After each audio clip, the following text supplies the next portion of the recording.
Ward number 7 के कर्मठ एवं सुशील युवा प्रत्याशी प्रिंस कुमार सिंह जी को भारी से भारी मतों से विजय बनावे।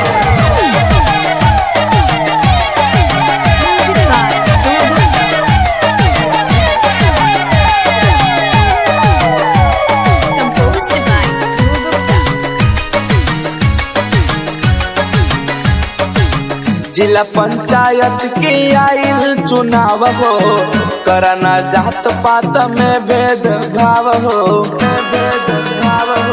ए भैया जिला पंचायत के आइल चुनाव हो, करना जात पात में भेदभाव। कुछ नया कोई जलवा दिखावा भाई, कुछ नया कोई जलवा दिखावा भाई।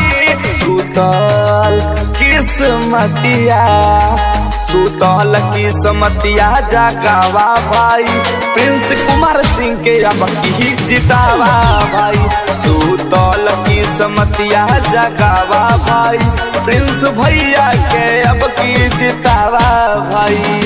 प्रिंस भैया जिंदाबाद, प्रिंस भैया जिंदाबाद, जिंदाबाद जिंदाबाद, प्रिंस भैया जिंदाबाद, जिंदाबाद जिंदाबाद, प्रिंस भैया जिंदाबाद, जिंदाबाद जिंदाबाद, प्रिंस भैया जिंदाबाद।